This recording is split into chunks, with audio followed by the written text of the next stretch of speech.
बहुत पुरानी बात है। एक गांव में सेठ सेठानी रहते थे। सेठ बहुत पैसे वाले थे। पूरे गांव में उनकी बहुत इज्जत थी।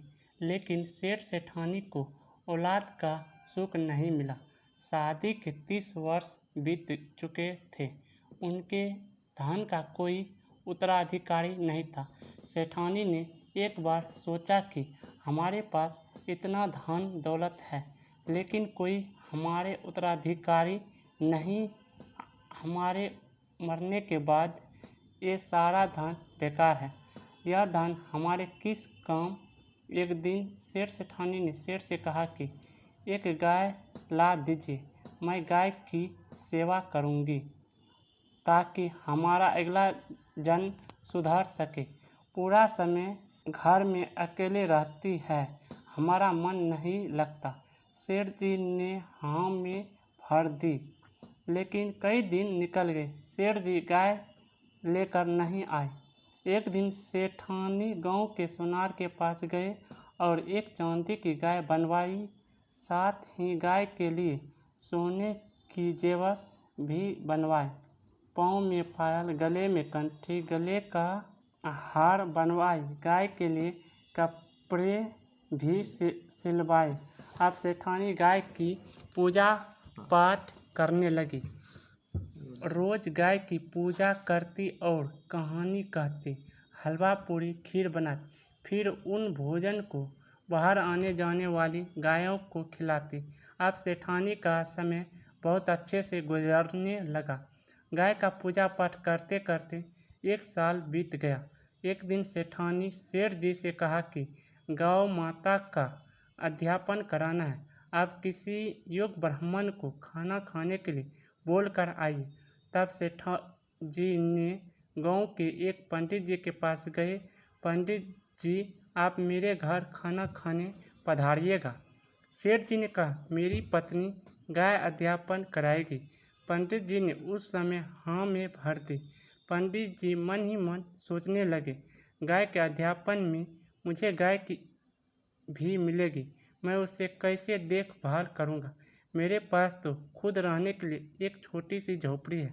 मैं अपने बच्चों को ढंग से खाना नहीं खिला पाता हूँ। मैं गाय को कहाँ से खिलाऊँगा। पंडित जी ने सोच लिया कि मैं सेठ जी के यहाँ खाने खाने नहीं जाऊँगा।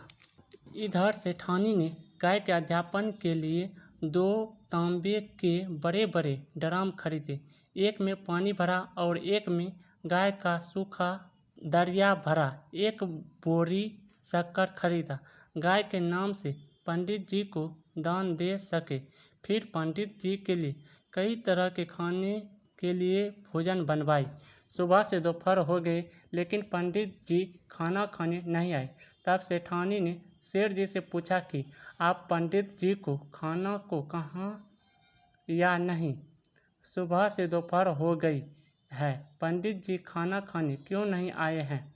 सेठ जी ने कहा, बहुत अच्छे से कहा। सेठ जी ने अपने नौकर को पंडित जी के घर भेजा और बोला, पंडित जी, आप सेठ जी के यहाँ क्यों नहीं आए?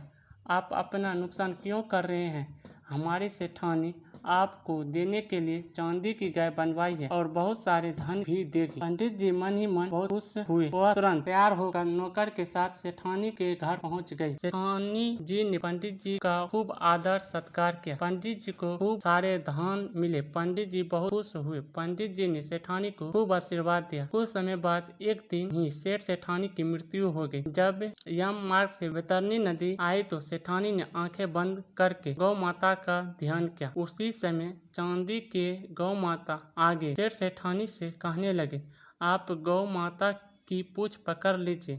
नदी के पार करने दोनों सेठ सेठानी ने गौ माता की पूंछ पकड़ ली। दोनों बड़े आराम से बैतरणी नदी पार कर ली। नदी पार करने के बाद सेठ जी अपने पत्नी से कहा, अरे सेठानी, यह कैसा चमत्कार हुआ? तुमने कब चांदी की गाय दान करी?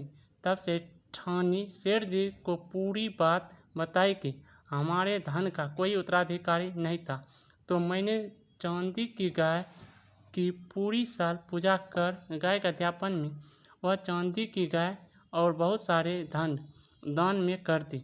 यह उसी फल है कि आज हम बैतरणी नदी के बड़े ही आराम से पार कर ली। जो भी मनुष्य अपने जीवन काल में ऐसा करता है, मरने पर उन्हें आम मार्ग से दुख नहीं देखने पड़ते हैं। इस कहानी का फल सबको मिले। कहानी कहने वाले, सुनने वाले और हुंकारा भरने वाले को भी। जय हे गौ माता की जय।